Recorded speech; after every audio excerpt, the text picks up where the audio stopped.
So we have been covering a number of topics recently related to design. We went into task analysis, and after that, what did we discuss in the previous lecture? Can you remember? We discussed prototyping.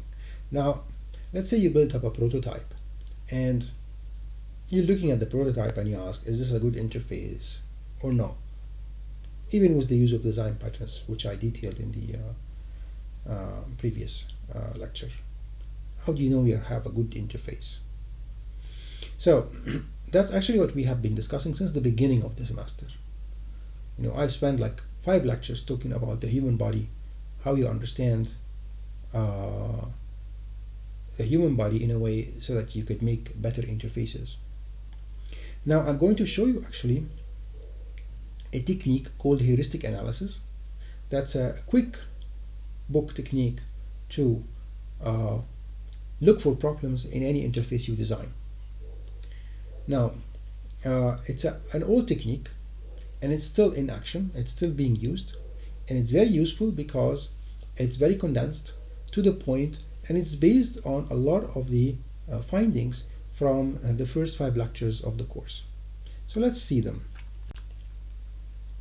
So, first of all, heuristic analysis is aiming to enhance the usability of the user interface. What is usability then? Usability, as the definition says, is the extent to which a product or can be used by specified users to achieve specified goals with effectiveness, efficiency, and satisfaction in a specific context of use. Okay? Now, we will have to differentiate between usability and usefulness. This definition does not mention usefulness. Okay? It mentions usability, means how easy it is to use the interface. Okay? Now, usefulness is of course important, but this has to do with something else. It has to do with the software features that you have encoded, that whether they will help the user or not. Usability is about using those features. So you might have an application that has high usability, it's very well designed in terms of usability, but it does not have enough features to help the user to achieve the goals he likes to achieve. So we have to separate between them. And we're really focusing here in HCI on usability.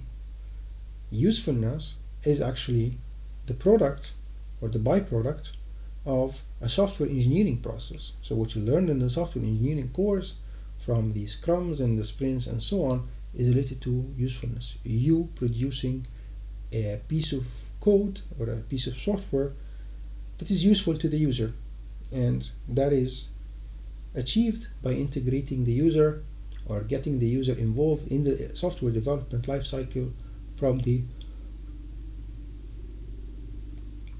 early days of development by doing interviews with him and showing him the software as you build it.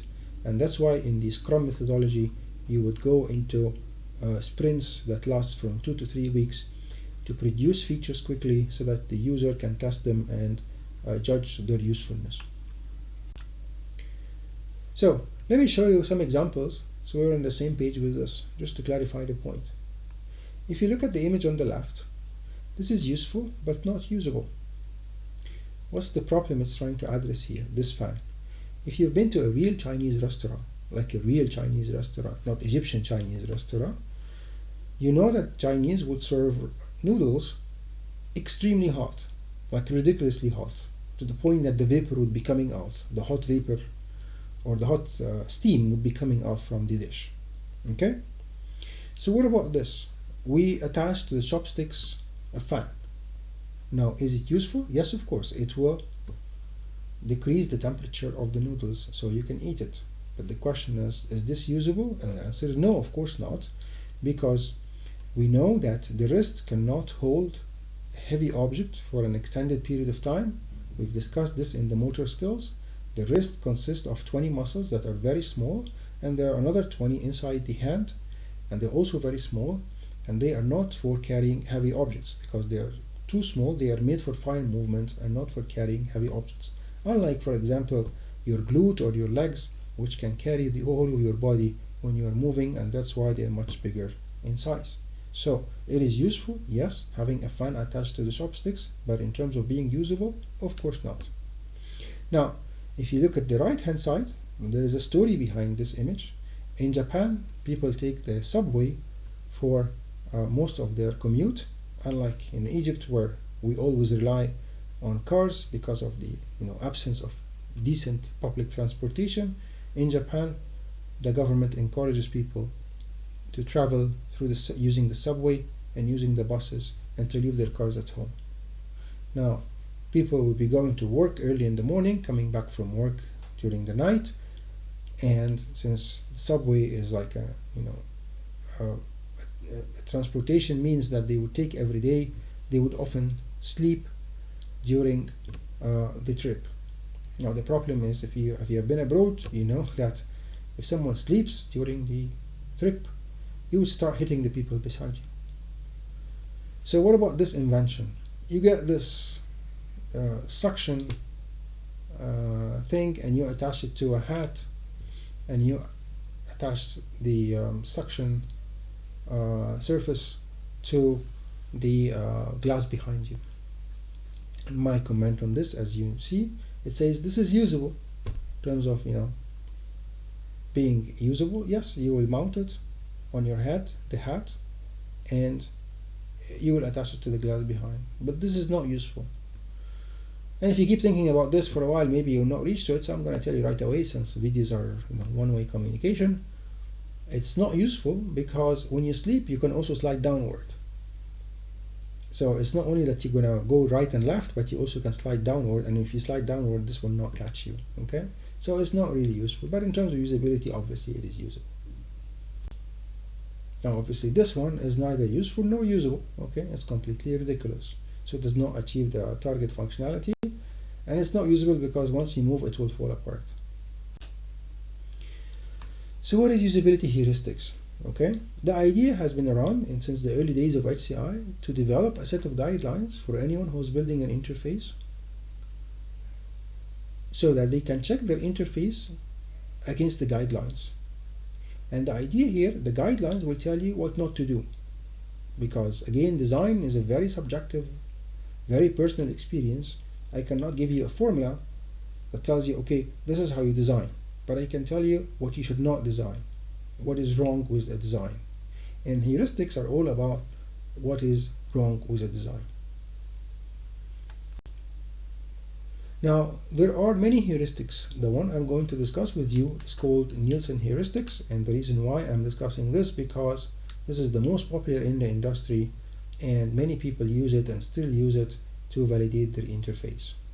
The first heuristic we are going to talk about is what's called visibility of system status. Now, what this tells you is that the system should always be informing the user about what's going on. Can we relate this to the cognitive abilities of the user that we've discussed earlier? Yes, of course. Remember, the user gets distracted, gets interrupted if he feels that what he's looking at is not under his control. And what this heuristic is about is that the user should always be informed by the software what mode or what part of the interface he's currently working with. So if you look at this example in front of you, this is actually a screenshot from Microsoft Paint, which is the standard painting program on Windows. When you depress or click on an icon, the icon gets depressed. What this is signaling to the user is that this is actually what you just selected, or this is what is currently selected. And then the cursor changes from being the typical arrow cursor that Windows will always have to what looks like a pencil. And this is basically telling the user, this is the mode I'm currently in, this is what I'm currently doing. So this is what I'm currently selected, this is what I'm currently doing, okay? And it also gives the user feedback about how the system is understanding his actions, that now the system understands that he would like to draw with a pencil, or to draw a drawing, or produce a stroke that looks like a pencil stroke. So this is the idea of visibility of system status, presented in one big, part of a system where you change what the user is doing suddenly by, instead of moving a cursor, now it's a pen. and instead of just moving the cursor around, now you're drawing, okay? And you have visuals in front of the user to tell him, okay, this is where you are now. So the user does not have to remember, and this is the idea of visibility of system status. The user does not have to remember what is he currently doing or what is he supposed to do, okay? And we will set with every one of these heuristics a rule. So here the rule is keep the user informed about what is going on all the time.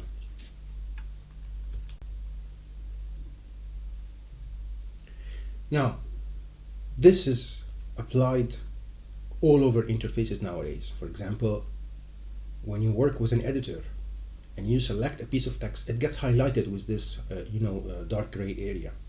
This is about supporting this heuristic. This is why you have this. By the way, historically this was not a feature that editors would make. I don't think, actually, unless you are into Linux, I don't think you have seen Emacs or you have seen VI. These are the editors that existed prior to Microsoft Word. And in those editors, when you selected a specific portion of the text, it was not highlighted. So how would you remember? You have to remember. How do you know? You have to remember. So basically, you put the cursor at the beginning of the area you would like to select, which is the T in the, and then you would press a shortcut or what's called a hotkey to label that this is the beginning of what you would like to select, and then you would go all the way till after the the and before the word text, and you press another keyboard combination to mark that this is the end of your selection. Now you have to remember what did you select, and you go to the area you would like to say copy or paste it in or cut it into, and you do another hotkey to actually get that done. Nowadays in Windows, when you drag the mouse in any editor over any piece of text, whether it's WinWord or any integrated development environment like Eclipse or IntelliJ or whatever, you get this feature. This is actually about visibility of system status. This is about telling the user what is going on, that you're actually selecting from the text. Okay. Now, another rule associated with visibility of system status is to be as specific as possible. So if you look at these two examples, when you say saving, the one on the left, saving what? Okay. Now, by we say saving file so and so in folder so and so, well, you've actually given the user enough information that he knows what is currently going on. What's at this moment, what's going on, okay? And this is what is being about specific as possible. And you can tie what we are discussing now in terms of heuristics with what we have discussed before when we talked about the human language and how you need to be precise and accurate and formal, okay? So this is basically, trying to support that through the heuristic, okay? And as I mentioned, the heuristics are really high-level guidelines made for anyone who has not studied HCI, and he's working or she's working on interface development. There's very quick guidelines you can apply, and they are all based on facts from psychology, physiology, and basically HCI findings. Okay, so here, for example, we don't talk about the importance of language, but just we're telling whoever is going to apply this, please be as specific as possible. Okay. But now I think you can tie things together. Why are we saying so? Because we've discussed this in the language part when we talked about cognition. Now, here is another example. Let's look at this and see if this is actually understandable. The folder personal contains items whose name is too long for the recycle bin. And how am I supposed to know if I read this, which ones? Okay? And then you want to permanently delete it. And then it says items. Okay, so it's referring to the personal folder. Okay, but it didn't tell me which ones inside the personal folder actually have long names and how long is long. Okay, it's 32 characters long or 16 characters long or 128 characters long. Okay, so this is an ambiguous message. And Microsoft later on, by the way, this was the official message you get from Microsoft Windows. This is the operating system basically message. Okay, this is what you get used to see, I think, all the way up till Windows Vista, which existed almost 8 years ago. This is what you get. Okay, it's absolutely ambiguous, because you're about to delete files. Okay, not by sending them to the recycle bin, but actually delete them permanently. So that's really horrible. That the user might lose files for forever.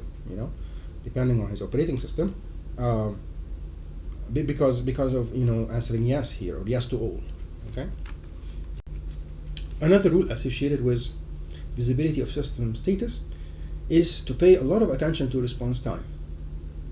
So remember when we discussed the cognition part, the human model processor, we said there is a minimum threshold or a minimum processing time that takes inside the human being, starting from the perception part to the motor part, sorry, to the cognition part, to the motor part, and in total that's 240 milliseconds.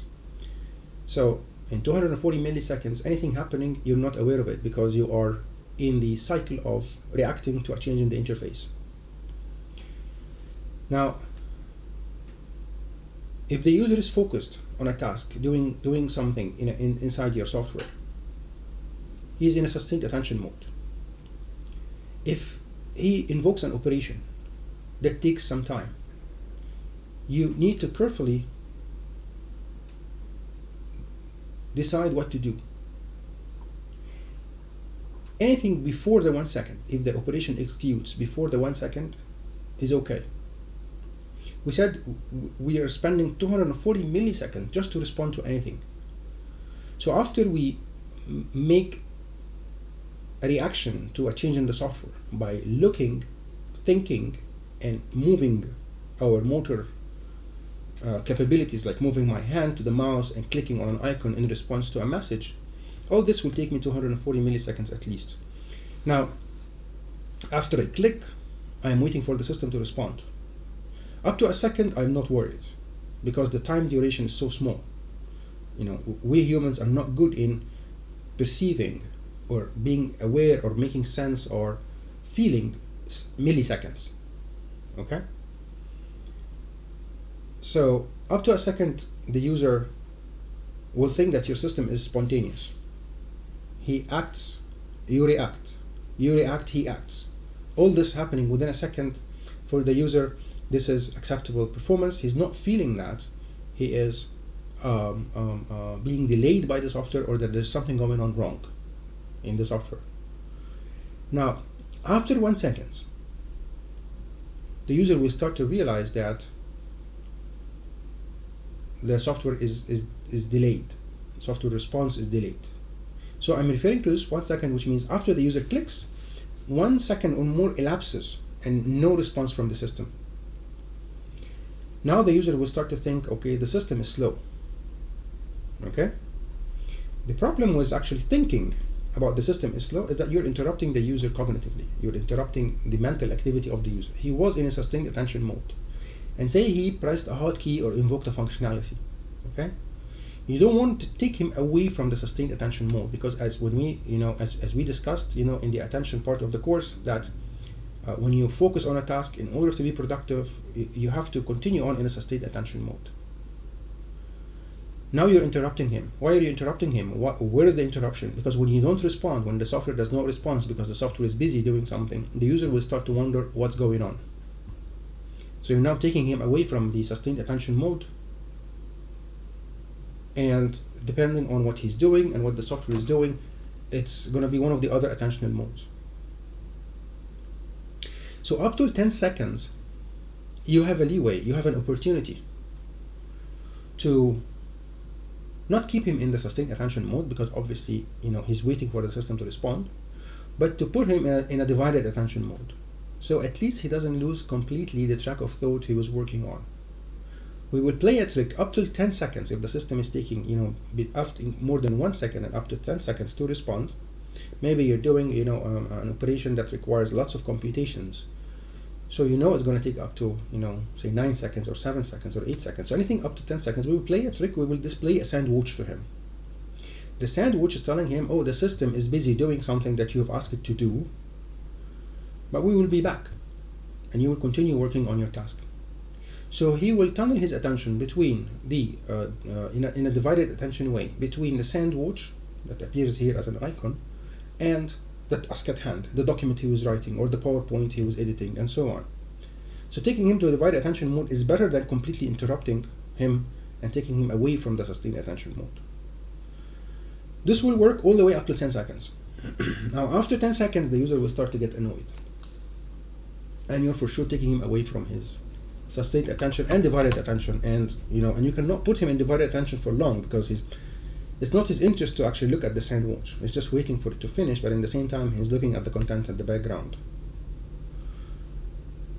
After 10 seconds, now you have an issue. Okay?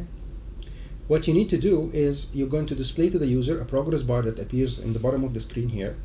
You will tell him what are you doing, how long you expect this task to take, and how much have you progressed in this task. Now, depending on the nature of the task, some applications would display this progress bar on a side window so the user can minimize it and continue working on what he is doing, which is good, because that means he invokes the functionality, you display to him this dialog right away, he looks at it, he realizes that this is going to take like 20 seconds, so he minimizes it and continue on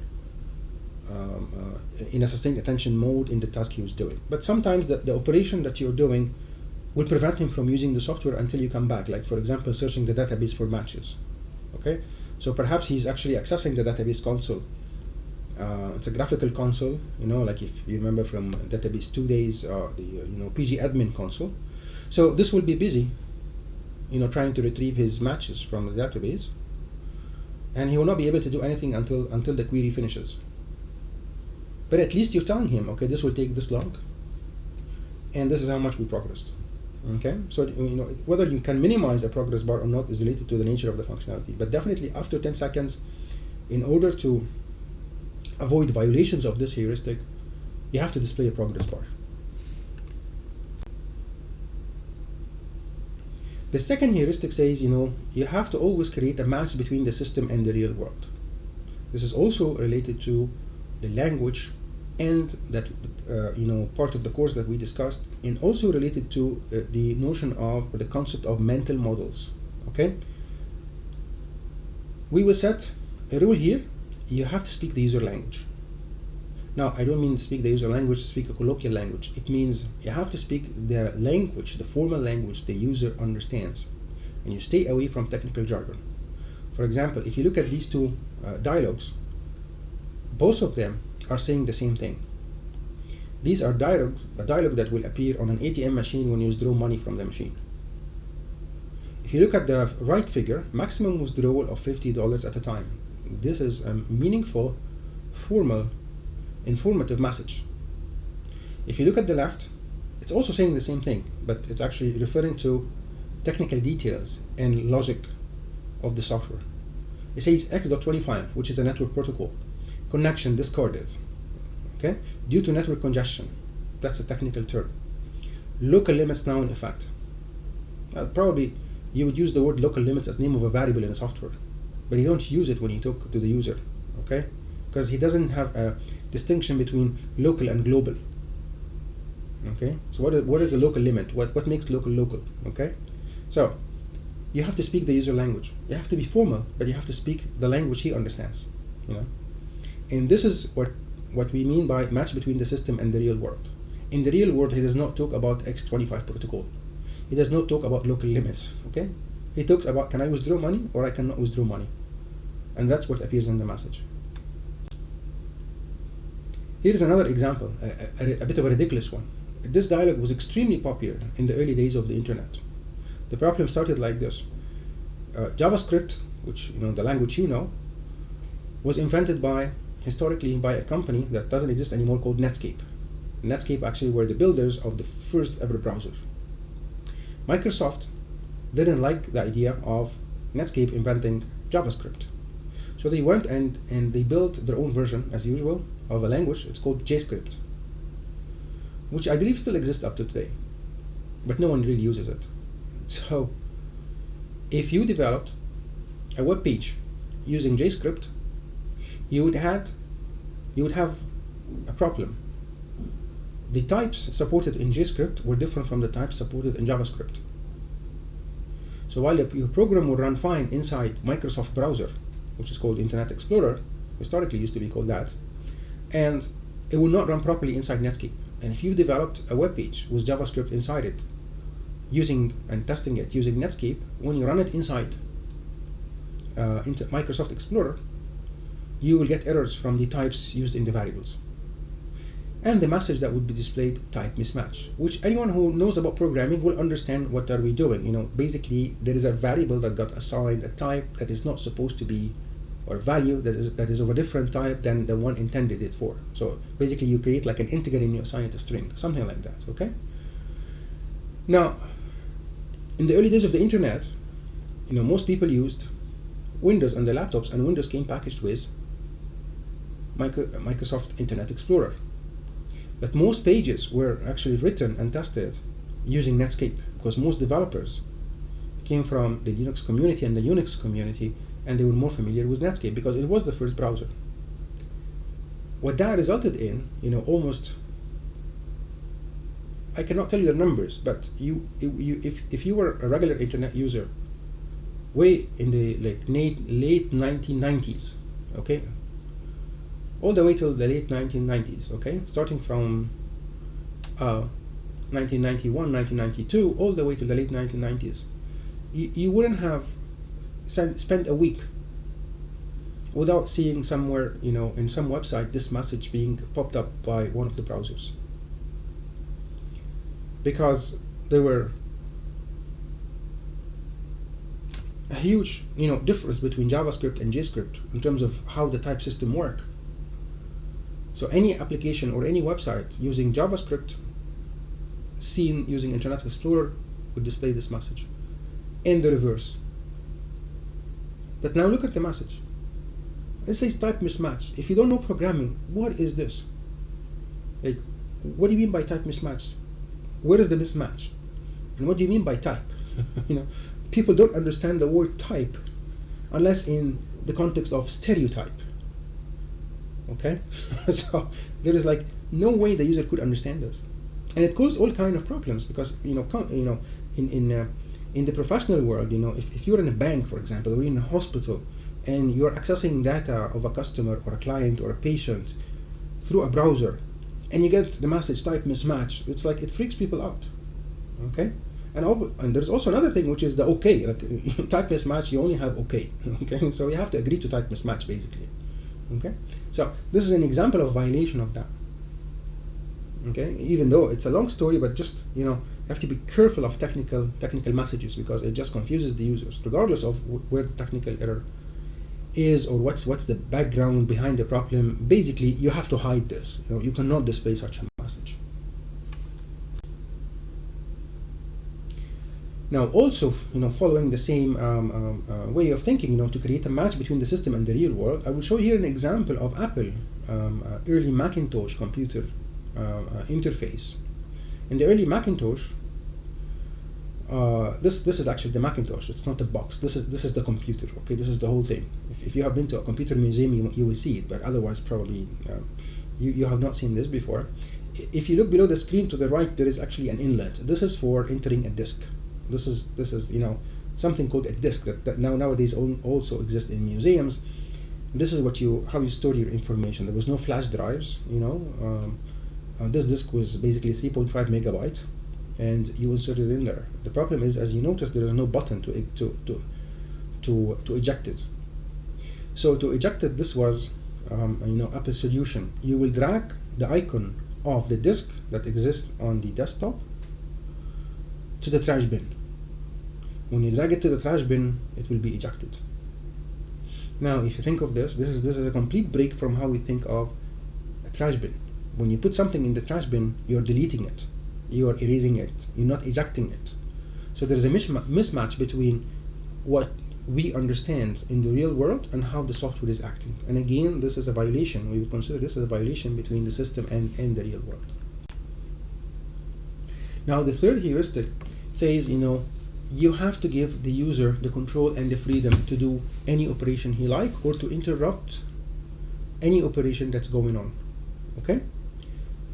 In other words, the rule is the users should never be trapped inside the interface. Okay? Now, the trapping could happen in the action, after the action, or during execution. In action, I mean while the user is performing the action. Okay? So, after the action means after the user has performed the action and before the operation executes. During execution means the operation started to execute and now he would like to cancel it. There is no better example of giving user control and freedom than the iPhone button. You see, before the iPhone came, a lot of the cell phones had like horrible interfaces, okay, with lots and lots of buttons and lots of options, okay. But the iPhone did something that is, or Apple did something that's quite smart with the iPhone design. They have this home button at the bottom center of the phone, and the home button, when you press on it, it will take you from anywhere you currently are, to the home screen.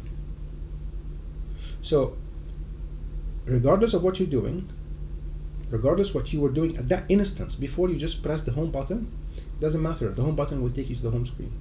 This is the original purpose of the home button. And this is a very powerful feature because it meant that whenever the user got stuck, they don't have to think and try to understand how to get out of that situation. They just press the home button. So for the naive user, this is always a rescue. And this is the idea, that you should give the user the control and freedom, don't trap him. Okay? Here's an example of trapping. Let's look at this message. Updating arrange, which is like an virus definitions. So basically, they are downloading from the company website a list of the new viruses that appeared. Okay? Now, what the user tries to do is he would like to stop the download.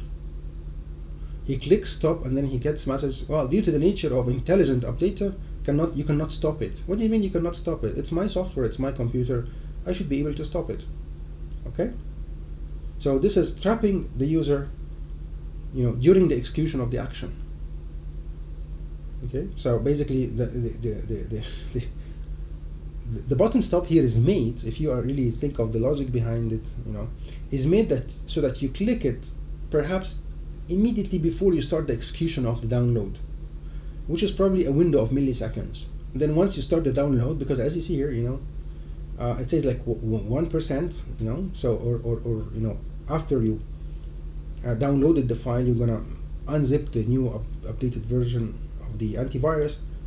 Once it starts to work, and here it's like 1%, you cannot stop it. And this is obviously absurd. You should be able to stop it if you'd like.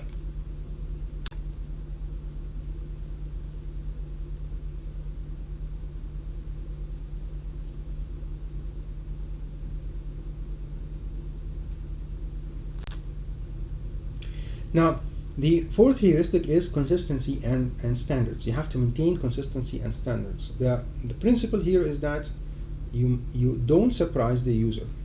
This is called the principle of least surprise. Okay? It is not nice to surprise the user. Okay? There's nothing entertaining about it. If you look at this interface, there is a problem. The designer of this interface was trying to put labels on the different areas in the interface. So there is first at the top, perhaps he was trying to do chunking here. There are two text fields for the name and account number. And this is the subscriber information. And then there is the contact information afterwards, which is telephone and address. Now he tries to beautify somehow the interface, okay, using a very poor design choice. He changes the labels, which is subscriber and contact, to buttons. Now obviously there's a problem because these are not buttons, these are labels. So if and obviously these are not clickable. There's nothing is going to happen if you click on them. But it doesn't stop there, because someone who will do this will go even to the more horror approach, which is or more horror solution, which is to disable these buttons, so that if you try to click on it, it doesn't click. But it looks like a button, so it should be clickable. Okay, so you see now you're confusing the user. It looks like a button, it's not clickable. It's a label, it's not a button. But the ones at the bottom, they are buttons, they're not labels, which is save and cancel. Okay. So subscriber and contact here will simply, confuse the user. Now this is also an example of what's called internal inconsistency. And your rule or your goal should be you maintain internal consistency. Internal consistency means within the same application, within the same interface, whenever you use a user interface control, use it consistently. So a button is supposed to act like a button. You will violate this internal consistency if you use a button to be a label, or you use a label to be a button. Okay?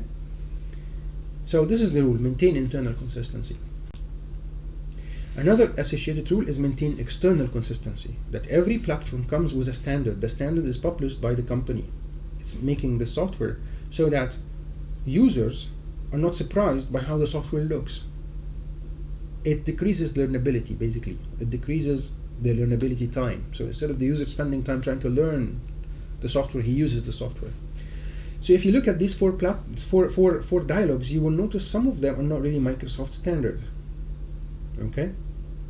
The Microsoft standard is most likely the one top right, and this will really vary from one generation of Windows to another generation. Microsoft sometimes recommended the one on the top left, and sometimes later on changed to the one on the top right.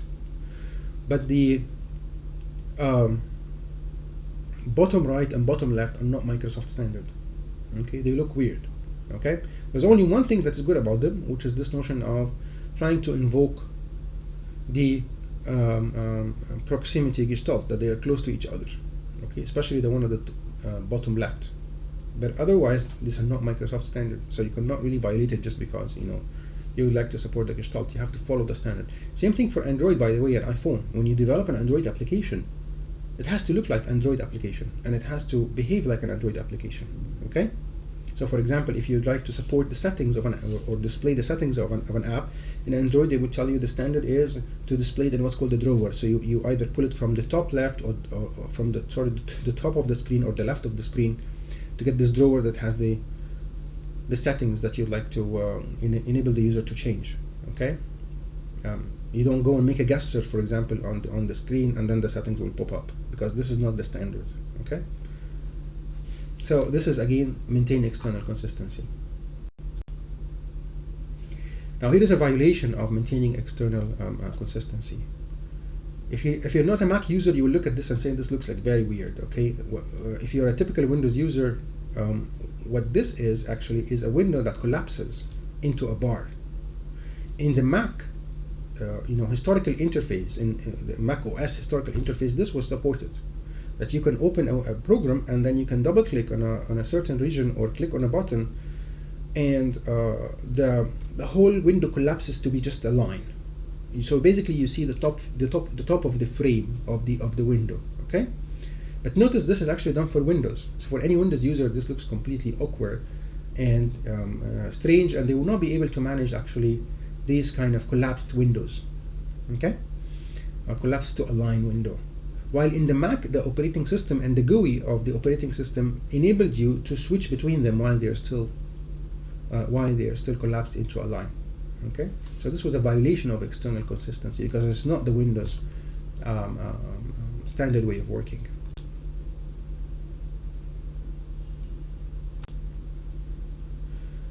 Now, also related to this is maintaining what's called metaphorical consistency. So we've discussed metaphors, so I'm not gonna repeat the stuff I mentioned before. You can refer to these slides, and I already explained to you that the desktop interface is coming from the idea of a physical desktop. That's what you see at the right image. Okay, and this is actually an image of Xerox Alto, or the Xerox Star system, which is the earliest desktop environment. And that this is a big win compared to command line, which is appears in the bottom left of the screen, because this invokes the mental model of working with papers and folders. So we already covered all of this when we discussed the cognition part. Okay, but the point is you have to maintain the metaphorical consistency, in the sense that it's not just picking any metaphor and using it or abusing it in any way. You have to create resemblance in the software to the real thing. Okay, so in the Windows system, you have the notion of folders, which is give you a hint to physical folders. Okay, it looks even like a folder. Okay, same thing for files, same thing for the trash bin, and so on. So you have to maintain what's called the metaphorical consistency. You have to be metaphorically consistent, which means you have to have almost, I wouldn't say one-to-one mapping, but some mapping, some visible and clear mapping between the virtual and the physical. Okay, so the user does not have to wonder, okay, do you really mean this or something else? Okay, so here's an example of a break of metaphorical consistency. Okay, and believe it or not, this was actually made by IBM many years back, in the days of the CDs, when people used to buy CDs that would contain audio tracks, and they would play it on their computer. Okay, so this was the standard software that comes with any IBM machine. Okay, now what's the problem here? the designer of this interface decided to use the CD jewel. The jewel is the case where you put the CD in as the CD player. Now, the jewel, in order to invoke the metaphor of the jewel, it had to look like a jewel. So it looks like a jewel. It looks like the CD case, okay? It's just opened. Now, he runs immediately because he picked the wrong metaphor, okay? Because a CD player is not the CD jewel, okay? When you think of a CD jewel, you think of a protection mechanism for the CD. You don't think of playing the CD when you think of a CD jewel, okay? Now, but he picked this one. Now he run into issues. He would like to display the list of tracks. Well, he can solve this issue. He has some empty space on the right. When you insert the CD, this application pops and it will display to you the list of tracks that exist inside the CD. So that is solvable. But now he runs into another issue, which is there is no more space available. Because to elicit the metaphor of a CD jewel, he had to keep the image on the left so that you understand, oh, it's a CD jewel. It's not just any frame. And consequently, he ran out of space. So he decided to use, why does he need space, by the way? He needs space to display the controls that enable you to play an audio on the CD track, like play, forward, backward, stop, and so on, okay?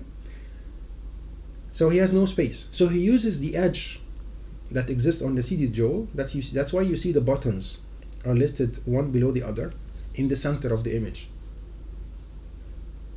So it looks now like a complete, awkward arrangement. Why? Because the buttons are usually not placed on a CD player like that. They are usually placed in a central area on the CD player, and the buttons are big, and they are placed horizontally, not vertically. Okay? And then he runs into another issue. And the issue is, how can he display the audio control, the volume control? So he blanks an area at the top, at the bottom right of the image, which is below the tracks. He converted into dark gray, and then he puts the audio control or the volume control there. Okay. Now there is a problem in the allocation of user interface controls here, because he used the wrong metaphor. Okay. What he should have been going after is a metaphor for a CD player, not a CD jewel. And there is obviously the very big problem here as well, which is that the wasted screen real estate. What you see here on the left, half the image, basically where it says real CD, is completely useless. You're just wasting the user's screen real estate by displaying an image that has no meaning at all. Okay. Probably he just added insult to injury. He's putting a guitar, I don't know what is that, a trumpet or a saxophone or whatever, inside a cup of coffee, which again has no sense at all. Okay. So anyway, now the next heuristic we're going to look at is called error prevention. What you should do is you should prevent the user from making errors as much as you can. So the rule we're going to set is to prefer selection to typing. Okay. Why? Because when you select from a given set of options, and the chance of you mistyping something is going to be erased. Okay, it's eliminated. Like, for example, asking the user to enter his birth date compared to choosing his birth date from a drop-down calendar. Obviously, choosing his from a calendar will minimize his errors. He could still make an error by picking the wrong year or the wrong day and so on, but that's his responsibility. At least there is no typing, so there's no typing errors, and typing errors are more frequent than selection errors. Okay. The next heuristic we're going to look at is called minimize user memory load. So this again maps directly to what we discussed before in terms of the mental load and how people behave mentally, how cognitive abilities of humans. For example, you're not allowed, it's haram to display a message that looks like this to the user. Okay, the user is not going to read this, and even if he goes into the trouble of reading it, after he clicks OK, we said that in the short-term memory, the decay is actually the duration is actually quite limited. It's very fast. The information will decay from the user memory. Okay, so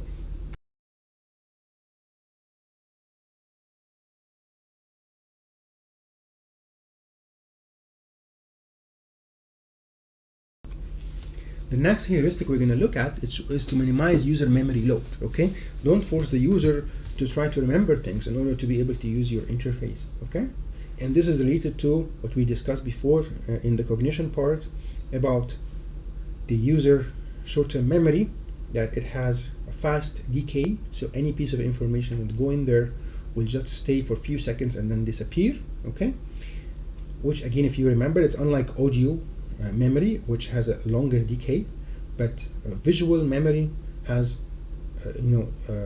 fast decay, which means anything you put in there within, if you remember the numbers, within 5 to 7 seconds they will be gone.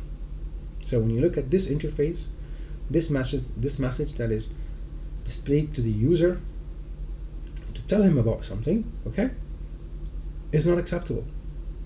First of all, there's no chunking, so that will not help him to pass it to his short-term memory. Plus, by the time he finishes reading this paragraph and clicks OK, everything that he read will be gone away. Okay? So it's haram to display a message to the user this long. Okay? You're not allowed to do that. That's a violation of this heuristic, and you could even try to work it out, read it from beginning to end, and switch to the next slide and try to remember what you read. And obviously you will remember almost nothing of all of that. Okay? So the goal is here to chunk information. The rule is to chunk information, 7 plus or minus 2. We've discussed chunking before, because this is how actually you help the user to pass information to his short-term memory. Another rule associated with this heuristic is to always prefer recognition than recall. Okay? Instead of asking the user to remember something, let him recognize it. So if he is going to recognize it, what that means is you have to present it to him in order for him to recognize it. Okay? We've discussed a similar idea when we also were talking about cognition. We said that the encoding specificity principle is very important in building an interface, because you need to understand when you present information to the user, if he's looking up for a certain piece of info, you have to provide the enough cues so he recognizes what he's looking at. This is the same idea here, but it's stated in a different way for everyone to use. Okay? So again, the message here is don't force the user to remember. Instead, let him recognize. Okay? Look and recognize again means you display options and he pick one of them. So let's look at this interface, which violates this heuristic. Okay? This was actually a college interface. So some college in the States, that was the web page they had. They have this little crazy yellow dots that you scroll over with the mouse, and when you scroll over the dot, you get this message telling you what are you going to what are you going to get if you click on the dot. Okay, what functionality you're going to invoke. Now, after you go through the dots, you have to remember which one was it. Okay, absolutely ridiculous. Also, another ridiculous interface from the Mac, from the early Macintosh interface. You got this options that you can learn about by clicking the action button. Okay, which is a special button they have in the Mac keyboard. Okay, so you get okay, the following action buttons are available from left to right: help, exit, read, create, print, dial. I'm supposed to remember that. Okay, obviously again it's a ridiculous interface, because after you click OK, you will not remember this unless you go into an elaborative rehearsal exercise and keep memorizing this in order to use the application, which is again not acceptable. So here's a nice example of switching from recall to recognition. So historically in Microsoft Windows, all the way to I think Windows Vista again, the font dialog that appeared in every application where you can change the font of the text you're looking at will be the one on the left. Now, in the one on the left, you have the font names listed. Now, if you one day you use the font that you liked a lot, and you would like to use it again, you'll have to remember its name. You'll have to remember what it was called. So you can scroll through the list of fonts until you find the name that looks like the one you were after, and then you click on it and try it out and see if actually this is the one that you were looking for. Now, here's a problem. You are forcing the user to remember the name of the font, and who will remember the name of the font? Like, you have a lot of stuff to remember in your life, and you're probably forgetting most of them because of the the stress that we live through and the amount of things we have to take care of. Now I'm going to remember also the font name. Obviously, no one would remember that. So you end up spending time in this dialogue testing one font at a time every time you suspect this is the font you're looking for. Now, in the recent versions of Windows, Microsoft changed this, and what you actually get when you open the font dialect is the user interface on the right, the font listing on the right, where the name of the font is displayed in the font. So you will be able to recognize the font you are after by just looking at the style of the text, not the font name. Okay, that's number one. And even if we're just experimenting with fonts, using the one on the right is better. So even if you're not going for a recognition task, but you're just experimenting with fonts, if you just work with the one on the right, you will immediately pick the one you would be most interested in, because every font is displayed in its own font. Okay, so this is again an exercise in converting an interface from free recall, from forcing the user to remember, to recognition. Okay, and here the cue obviously is the style of the text, as you probably already guessed. Now, let me ask you this. Obviously, this is one-way communication, so I will answer myself here, unfortunately. Minimizing the user memory load. Which feature exists in the browser that encourages recognition rather than recall?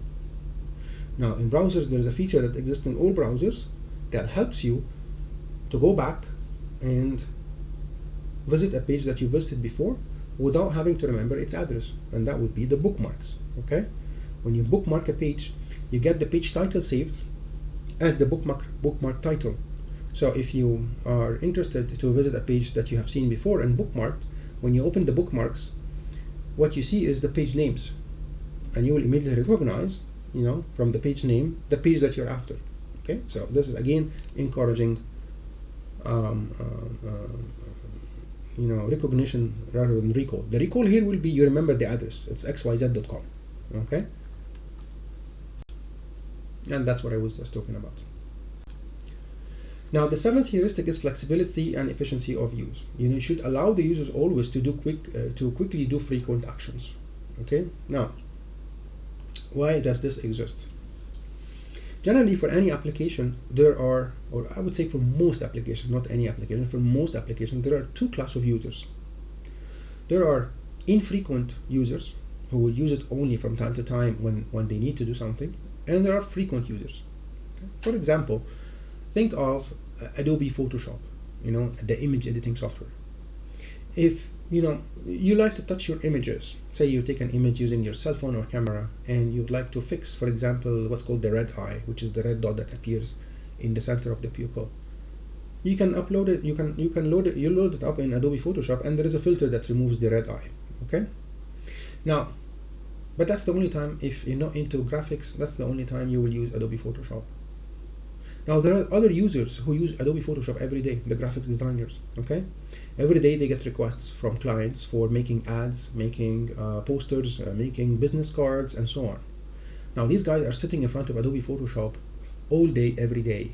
Okay, and the sequence of actions or steps they make inside Photoshop are repeatable for every job type. So, for example, if they are creating a new business card, business cards come with a certain size, and usually they have a number of preferred layouts.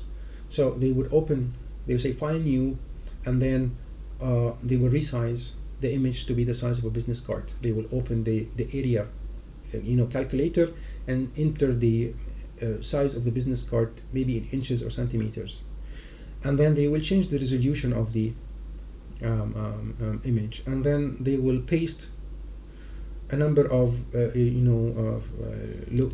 location identifiers, where they're going to put the text, where they're going to put the company logo, where they're going to put the address, and so on. Okay. Now imagine this graphics designer is getting 2 requests per week for designing business cards. So he's doing the same mechanical job over and over again. He opens File New, change size, change layout, change resolution. He keeps clicking. Okay. So what we want is for someone who's doing the same operation over and over in the software, is to provide him with a fast way to do what he's doing often. Okay. And this is what this heuristic is after. You should be able to recognize the things that the user is doing over and over again, and give him a shortcut or a fast way to do it, because you increase his efficiency this way. The simplest example are shortcuts, in Microsoft Windows, where you have this, if you'd like to open a new window, you say Control N, or you open a new tab in a browser, you say Control T, and so on. Okay, so an infrequent user will not remember these guys and will not need to remember them, because he's okay by clicking File and then New Window. But if someone is doing it all day, every day, he wants to do it using Control N to be faster. And this is the idea, okay? That you provide shortcuts or mechanisms to speed up the executed operations. Now on Windows, there's a very famous feature in the business community, for those who use Windows features for maintaining business documents or for printing business documents and so on, called macros. Now macros are basically, imagine yourself doing a screen recording of a sequence of actions on the user interface and then playing this recording. That's exactly what macro is. You start recording from a certain instance, and then you go on and do certain operations by clicking on buttons and adjusting things and inputting values and so on, and then you say stop recording. What Microsoft Windows constructs from during the recording is a sequence of actions you have made.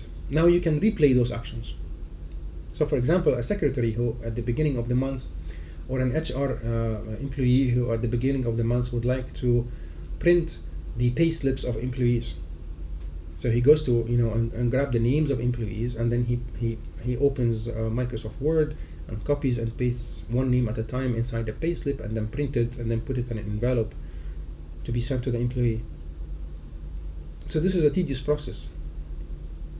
So if a better way to do it is for the HR to record a macro where he records retrieving the employee's information from the database, and the recording continues where he opens the Word template, and then the copying and pasting of the of the names one at a time into the template, and then selecting File and Print, and then printing the payslip.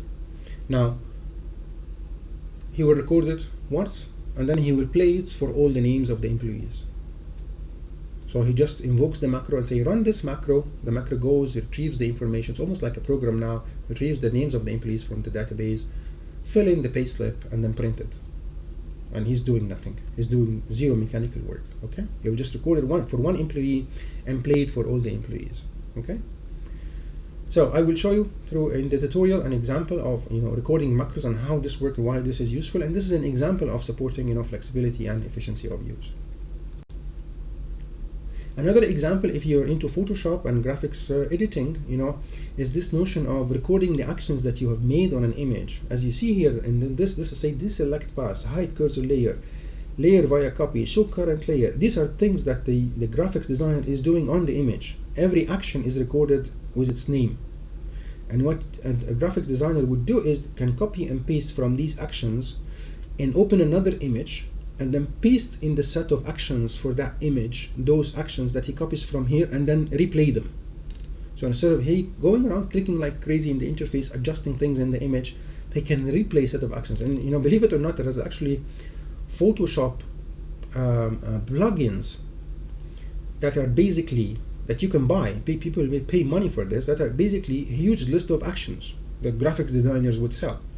Okay, so you can buy a filter that is basically nothing but a graphics filter that's nothing but a sequence of actions, and when you download it you get it like as an executable, and it's really nothing but a bunch of actions that some graphics designer figured how you can do a very sophisticated graphics manipulation thing. Like for example, you see stuff in sometimes you can see these tutorials on YouTube that tells you how can you, for example,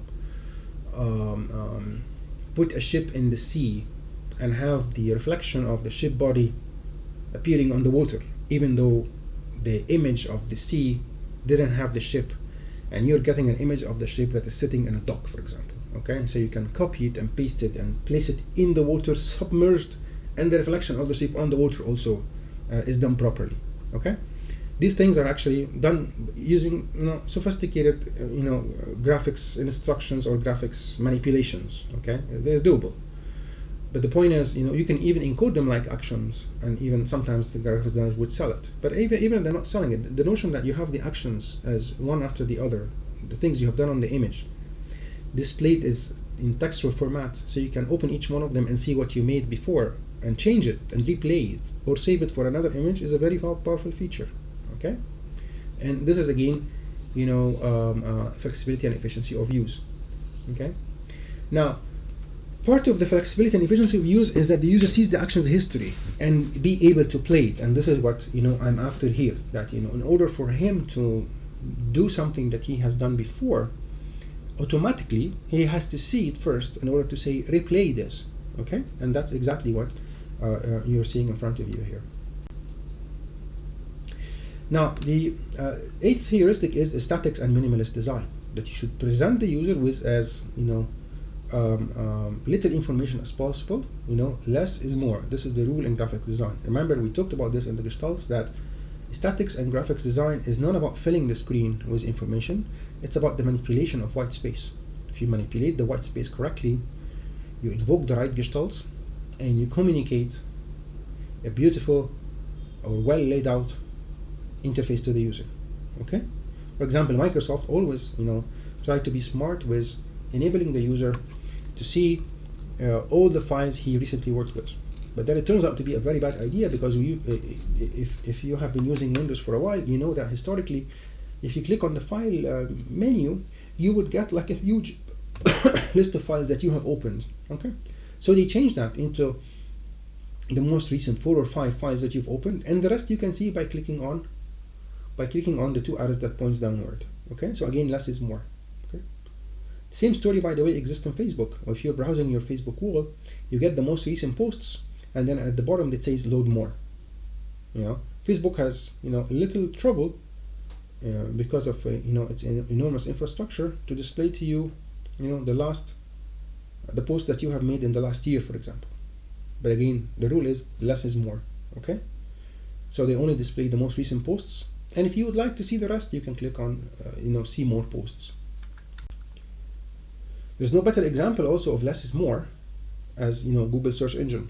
This was a key feature in Google's success, that when you are doing web search, what you want is just a simple text field to type what you're searching for, and you say search, nothing else. Okay, this was really a Google contribution to simplifying things on the web, because historically search engines didn't present pages that look like this. Historically, what search engines prior to Google did is that when you go and search in Yahoo, or you search in other search engines that now disappeared, like Lycos and Alta Vista and so on, you get this huge page that consists of thousands of links or links to links. So if by the time you go to third or fourth nested page from your main page, you probably have seen maybe 1,000 links or a few hundred links. Okay, so Google simplified this. It's just one text field, and that's it, and a button to press. Okay, obviously I don't need to talk here a lot. This is a horrible interface. It has tons of options, a lot of confusion, and you don't know where is the interface and where is the label. Okay, so here there's no less and more. This is more and more, basically. And also another rule is you should choose few colors and fonts to present in an interface. I don't need to talk about this. I'm sure you're already feeling dizzy. That's like myself, by just looking at this interface. We've discussed colors before in the first lecture, and this is just hinting to that, everything we've discussed before. Same story here. It's haram to present a user interface that looks like this. You should not use these kinds of colors. And by the way, because I got this question before, someone asked, but if this is an interface for children, wouldn't children like this? And no child will like this. Okay, so don't assume that children are colorblind or color maniac. This is not acceptable even for children. Also, you should avoid dark on dark. We already covered this when we talked about the eye. Dark colors and dark colors, like what are you trying to initiate? Basically, the user eye, trying to test whether he sees this or not. Well, okay, senior users will not be able to perceive this well, so you already know this. So don't attempt to do something like this. And also related to this, and alhamdulillah, we are done with this era on the internet design, is playing animations. Okay, animations are eye attracting, and there is no valid reason to attract the user eye like this. Okay. Even nowadays, even ads in the streets have stopped playing such crazy animations, because it's shows even or reflects a certain level of disrespect to the user, like you're forcing him to look at the ad. Okay. Now, ironically, there is one website that I have to mention here. I have to rant about them, which is CNN. If you go to CNN.com, you will notice that they always put a video on the right side and it's playing, and this is crazy. Like, it's a violation of this heuristic. Okay, and the good thing is they don't switch on the volume control, because it will be even worse if they do. But the point is, when you're looking and trying to read the titles of the current news, you get this animation, which is basically a snapshot of their program, a video that is playing on the right side. So it always attracts your eye. Okay, and again, it shows disrespect to the user. You're forcing him to look in a certain place. It's almost like you're holding the user's head in your hand and turning it to the side where the video is. Okay, so you should avoid redundant animations, and there is no need to play videos on web pages or in interfaces just to attract the user attention to the video or the animation. Now, the ninth heuristic is to help user recognize, diagnose, and recover from errors. Okay, this is also related to the language we discussed before, language issues. You have to display messages to the user that are constructive, that tells him what's going on, where is the error, if there is in case of an error, and how did he make the error, and what's the solution. Like, for example, here, you have not specified the web browser, or web browser specified is incorrect. Yes. Well, what else the user have to say? He will say yes. So, but yes to what? What is the problem? Okay. He did not specify web browser, or did he specify the web browser which is incorrect? Okay. Okay. Yes. So what does that mean? Okay. What is the solution? Okay. And which web browser? So the messages displayed to the user should be straightforward and should suggest a solution. Okay. Should suggest a solution, not yes. Okay. Here's even a horror one. Okay. Let's read this. This was actually a message from a scan disk. Scan disk used to be very, very popular in the old days because hard disks were error prone, and most hard disks' lifetime were much shorter than nowadays. Nowadays, a hard disk would last for like 3 or 4 or 5 years without any problem. You would just get a number of bad sectors. Historically, hard disks, because they are being electromechanical devices, they used to fail very frequently. So scan disk was a very popular program that you would run frequently on your hard disk to make sure that your hard disk is not crashing, because if it crashes, you will lose all the information. Now, here's the message. Scan disk found that the Windows folder is damaged. Windows folder is the folder for the operating system. Okay, so this folder contains one or more long file names that are no longer associated with files. Scan disk repairs the error by deleting these file names. Repair the error. Delete the affected folder. Delete the affected folder means delete Windows. So after if the user clicks on the second option and he clicks OK, when he opens the machine again, there is no Windows anymore. Okay, there is no operating system. Okay, and ignore this error and continue. Okay, if it's something to be ignored, why am I being told about it? Okay, so, and there is also a violation here of, if you noticed, of external consistency, because they put the OK and cancel on the left. They're supposed to be on the right. Now, this is an example of a bad message, because you're not telling the user, how serious this is if he selects the delete the affected folder. Okay, and then there's also the issue of one or more long file names. Like, how long is long, and what are these files? Okay. Now, by the way, like, Microsoft even had things like, I've told you before, that they had a dialogue like this, in the recycle bin, and they changed it, because nowadays, when you get like long file names, they display a message or a dialogue with the file names. Like, this file name is long, this file name is long, and so on. But here, obviously, this is a message from scan disk, and it's a horror message, basically, because you're gonna delete your operating system if you don't understand how computers are built, and the role of the operating system. Now, the last heuristic is you have to provide help and documentation if there is a need for so. Okay, so nowadays people rarely refer to help and documentation. Some people would argue that we need to delete this heuristic from the list because it's not any more useful. However, it is applicable still to certain kinds of software where the software is so complex that you need to read the manuals first. Okay, like, for example, if you go and take an animation course, okay, you will learn about a software called Maya. Maya is extremely complex. Okay, it's extremely complex because creating 3D models, manipulating them to create animations like the movie cartoons made by Hollywood and so on is not trivial. It's a very complicated, sophisticated process that involves rules from physics and rules from geometry and math and so on. So you need to provide documentation if the software is too complex. But if you're doing an e-commerce website, obviously there's no need for this heuristic. So the takeaway is that a heuristic evaluation is a usability inspection method that helps to identify usability problems in the user interface design. This is what I expect you to use, by the way, in your project to make sure that you're not doing any violations. And it specifically involves evaluators examining the interface and judging its compliance with the recognized usability principles, or the heuristics.